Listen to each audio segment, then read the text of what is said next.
In the final days of World War II, when the Third Reich lay in ruins and Hitler's bunker had become his tomb, something extraordinary happened in the Austrian Alps that defied every rule of warfare. Picture this: American tanks rolling up to a medieval castle, not to storm it, but to defend it. German Wehrmacht soldiers fighting alongside their former enemies. French prisoners taking up arms beside their captors. And at the center of it all, a tennis champion vaulting castle walls like something out of a fairy tale. This is the story of the Battle of Castle Itter, fought on May 5th, 1945. A battle so bizarre, so impossible, that military historians still struggle to categorize it. It was the only time in the entire war when American and German forces fought side by side. The only documented case where a member of the Waffen-SS switched sides mid-battle. And it all happened in a place that looked more like something from a Brothers Grimm story than a World War II battlefield. What I'm about to tell you sounds like the plot of a Hollywood blockbuster written by someone who'd never picked up a history book. But every word is true. Every impossible alliance actually happened. And by the end of this story, you'll understand why this single day changed the trajectory of post-war Europe in ways that echo even today. But before we dive into the madness of May 5th, we need to understand how this perfect storm of unlikely allies came to be. Because the Battle of Castle Itter wasn't just strange, it was strategically crucial. The prisoners locked inside weren't random soldiers or civilians. They were the cream of French political and military leadership. Former prime ministers, generals who had commanded millions, intellectuals whose ideas would reshape Europe. Their survival or death would determine the very future of France. The castle itself sits like something from a dark fairy tale, perched 2,000 feet above sea level on a rocky knoll in the Tyrolean Alps. Built on foundations dating back to medieval times, this 19th century fortress commanded sweeping views of the valleys below. But its beauty masked a sinister purpose. In 1943, Heinrich Himmler's SS had seized the castle and transformed it into a prison for what they called Ehrenhäftling, honorary prisoners. These weren't ordinary POWs. They were bargaining chips, human currency that the Nazi regime hoped to trade for favorable terms when the inevitable end came. Among those stone walls lived men who had once held the fate of nations in their hands. Édouard Daladier, who had been Prime Minister of France when Hitler invaded Poland. Paul Reynaud, who had led France during the darkest days of 1940. General Maurice Gamelin, who had commanded the entire French army during the Battle of France. General Maxime Weygand, hero of World War I, and Gamelin's successor. These weren't just prisoners, they were living libraries of French institutional knowledge. But perhaps the most unexpected prisoner was Jean Borotra, the legendary tennis champion known as the Bounding Basque. One of the famous Four Musketeers who had dominated world tennis in the 1,920 seconds and 30 seconds, Borotra was as famous for his athletic prowess as for his ever-present blue beret and acrobatic playing style. What was a tennis star doing locked up with France's political elite? The answer lay in his courage. Borotra had refused to collaborate with the Nazi occupation, instead working with the French resistance until his arrest by the Gestapo in 1942. The castle's transformation from a cultured salon, where Tchaikovsky had once composed to a Nazi prison, represented everything wrong with Hitler's Europe. Where music and art had once flourished, now fear and oppression ruled. The prisoners lived in converted guest rooms, their movements restricted to the castle grounds, watched constantly by SS guards who grew more nervous with each passing day as the war turned against Germany. As 1945 dawned, these guards had good reason for their anxiety. The Third Reich was collapsing on all fronts. The Red Army was crushing German resistance in the east, while Allied forces poured across the Rhine in the west. By April, even the most fanatical Nazis could see that defeat was inevitable. But for the prisoners at Castle Itter, this approaching liberation brought not hope, but terror. Heinrich Himmler had issued orders that all political prisoners were to be executed rather than allowed to fall into Allied hands. These men knew too much about Nazi crimes, held too much influence over post-war Europe. Their testimonies could prove devastating at war crimes trials. Better to eliminate them entirely than risk their survival. The prisoners could hear the distant rumble of artillery growing closer each day. American forces were advancing through Austria, but would they arrive in time? The SS guards grew more agitated, more trigger-happy. Some talked openly of following Himmler's execution orders. Others simply wanted to flee before the Americans arrived. The tension in the castle became suffocating. Meanwhile, in the nearby town of Wörgl, another drama was unfolding that would prove crucial to the castle's fate. Major Joseph Sepp Gangl commanded the remnants of a Wehrmacht artillery unit, men who had fought through the hell of the Ardennes offensive and the long retreat that followed. Gangl himself was a decorated officer, awarded the German Cross in Gold just weeks before for his service. But like many German soldiers in the war's final days, he faced an impossible choice. His superior, Lieutenant Colonel Johann Giel, had ordered him to defend Wörgl to the last man against the approaching Americans.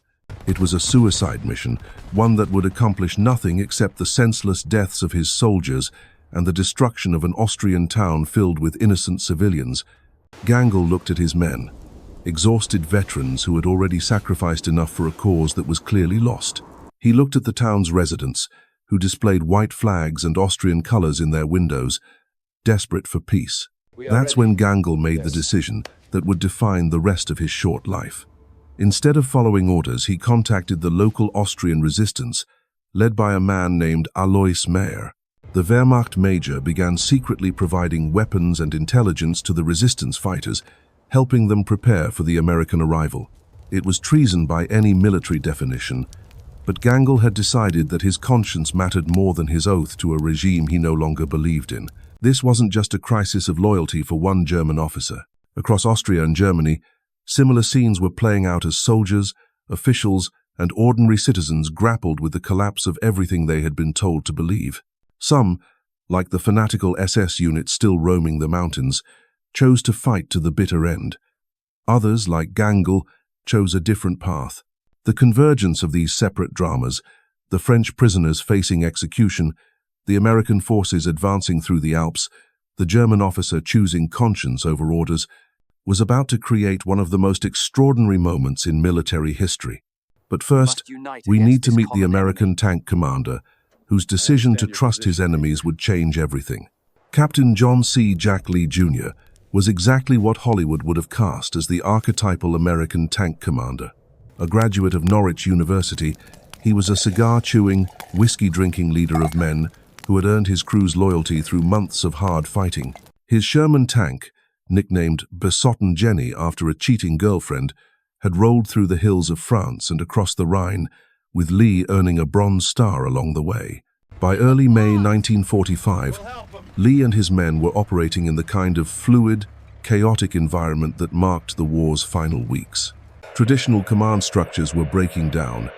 Communications were sporadic. Units were scattered across the Austrian countryside, dealing with everything from surrendering German forces to displaced civilians to die-hard Nazi holdouts who refused to accept reality. It was in this atmosphere of controlled chaos that Lee received one of the strangest requests of his military career. On May 3rd, a small group approached his position near the town of Kufstein. Among them was a German Wehrmacht major who claimed to represent the Austrian resistance. The major's name was Joseph Gangl, and his proposal sounded like something from a fever dream.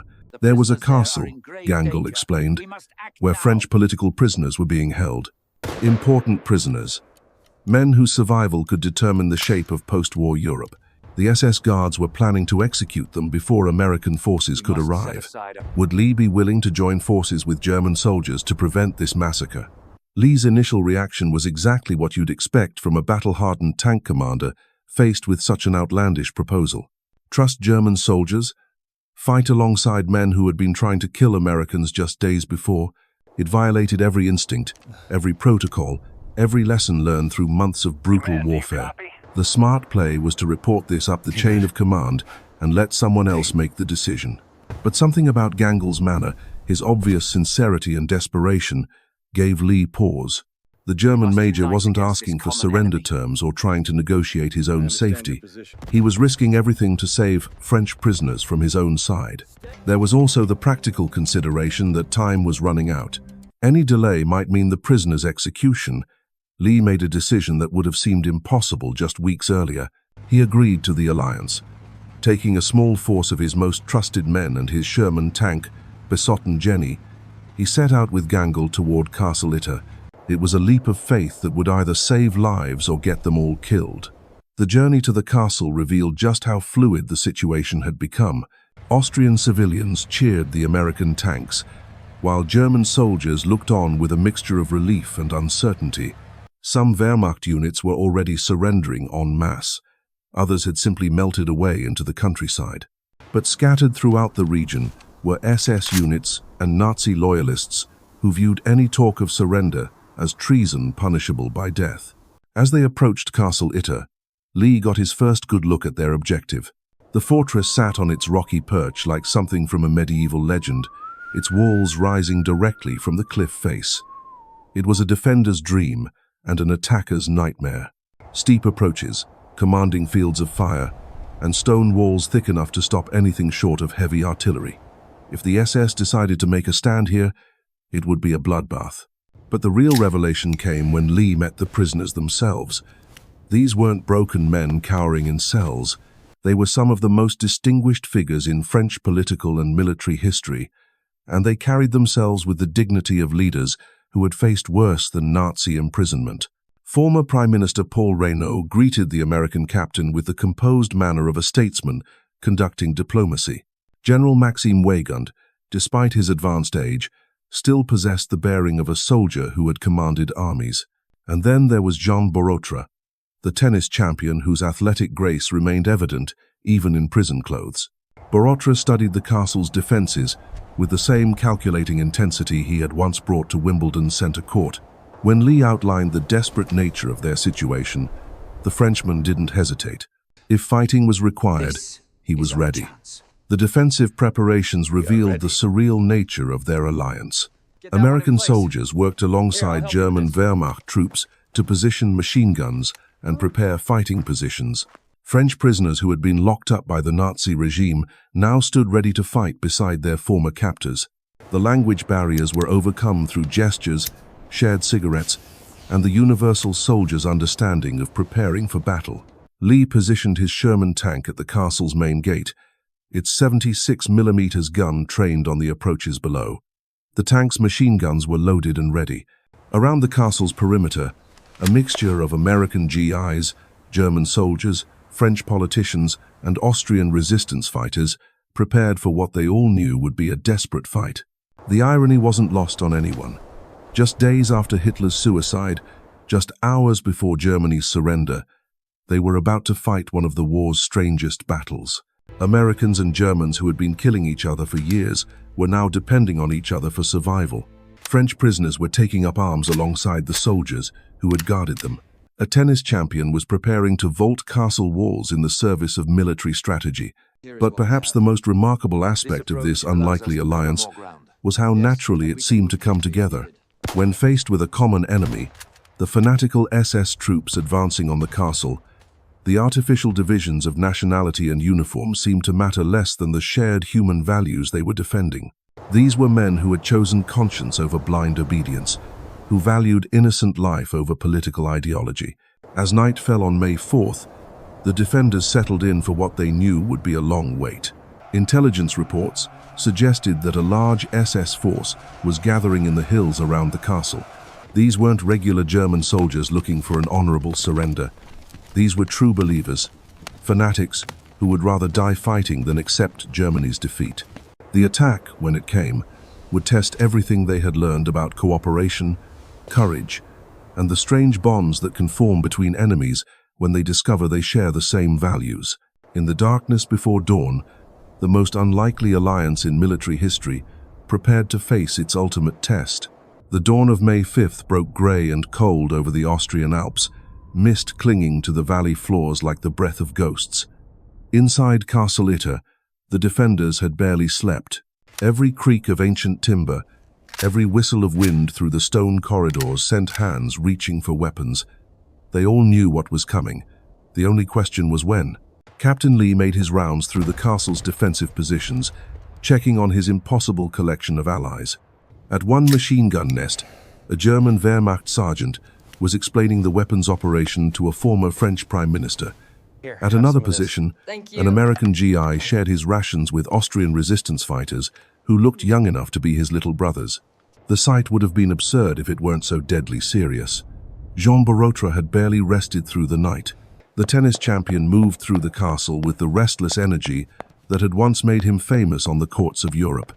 He studied every window, every doorway, every possible approach the enemy might take. His athletic mind was already calculating angles and distances, preparing for the moment when his unique skills might be needed. Major Gangl stood on the castle's highest tower, scanning the surrounding hills through a pair of binoculars. The German officer had crossed a line from which there could be no return. If they survived this battle, he would face court-martial and execution from his own side. If they didn't survive, the point would be moot.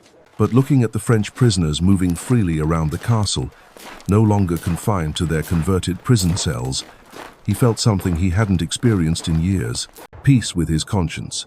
The first sign of trouble came just after sunrise. A single rifle shot echoed from the valley below, then another. Lee's radio crackled to life with reports from his outposts. SS reconnaissance teams were probing the approaches to the castle, testing the defenses, looking for weak points. The main attack wouldn't be far behind. Gangl immediately contacted Alois Mayer, the Austrian resistance leader back in Wörgl, requesting reinforcements. The response was heartbreaking in its honesty. Mayer could spare only 2 more German soldiers and a teenage Austrian boy named Hans Wörgl. That was it. The defenders would face whatever was coming with the men they had. By mid-morning, the SS force had revealed itself.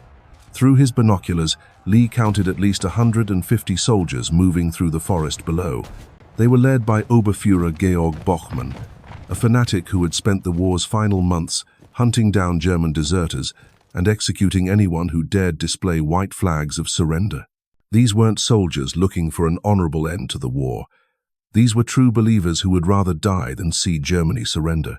The SS troops took their time, methodically surrounding the castle and cutting off all escape routes.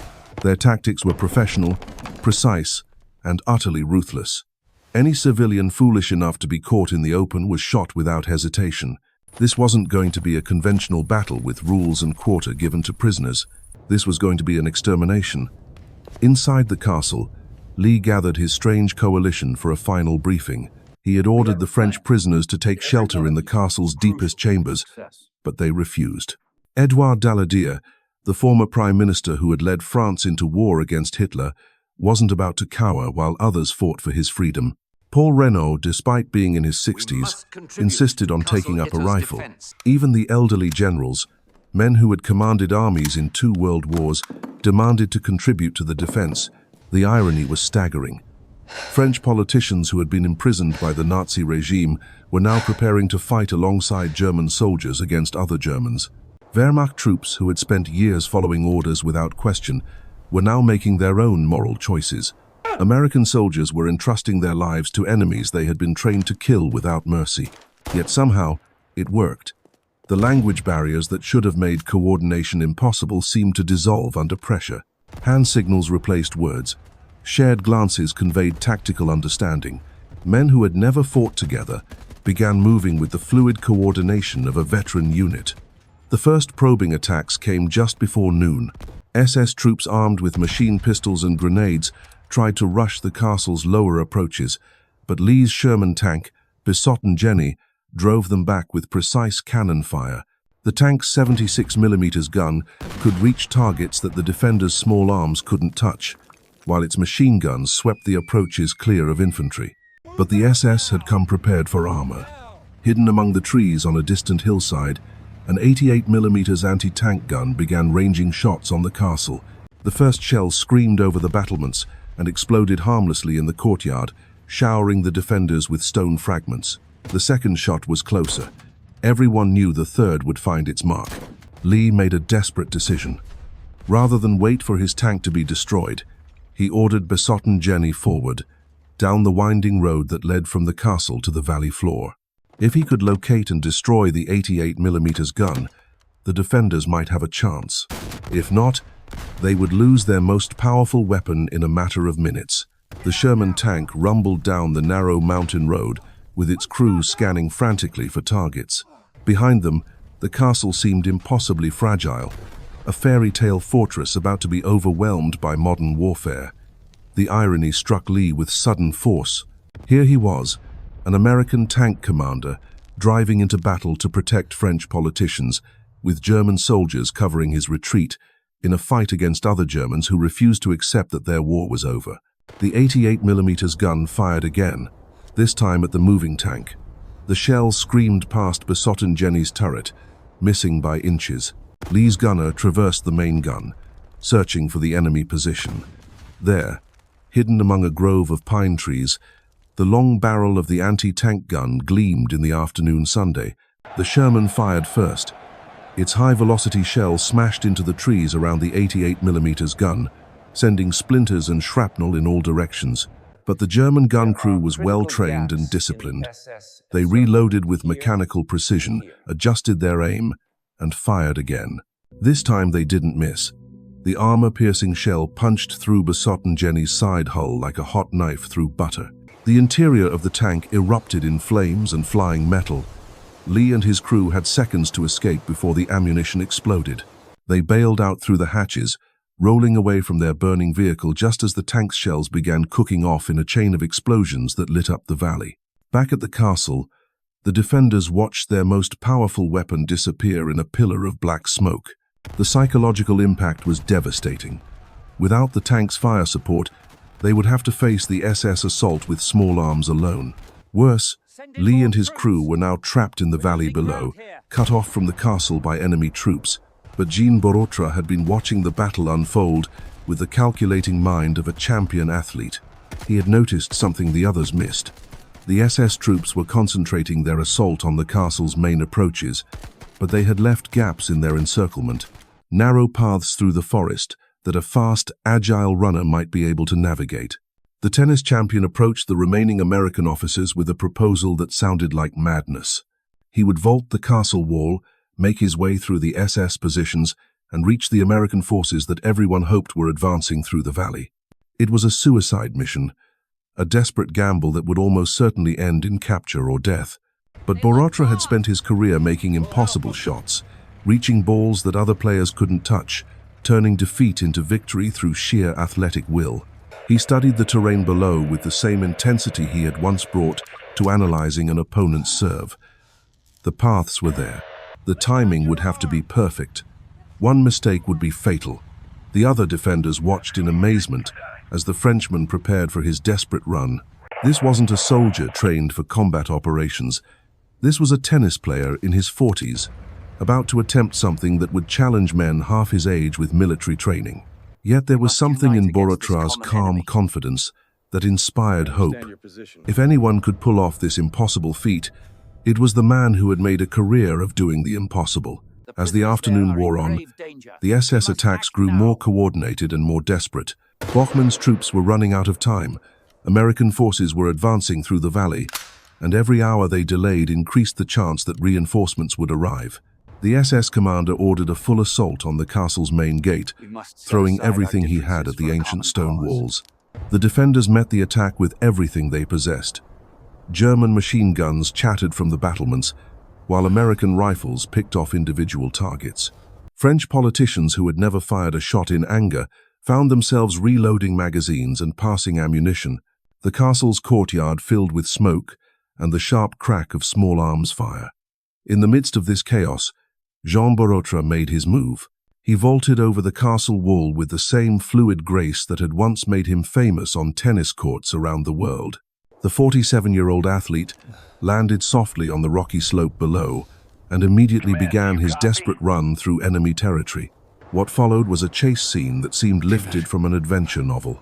Borotra sprinted through the forest with SS soldiers in pursuit, using every trick of terrain and timing he had learned through decades of athletic competition. He leaped over fallen logs, slid down rocky slopes, and changed direction with the sudden unpredictability that had once baffled tennis opponents. The Battle of Castle Itter ended with victory, but its true legacy transcends any single day's fighting. It proved that even in humanity's darkest hour, conscience could triumph over ideology, and enemies could become allies when faced with a greater evil. Sometimes the strangest battles reveal the most profound truths about who we really are.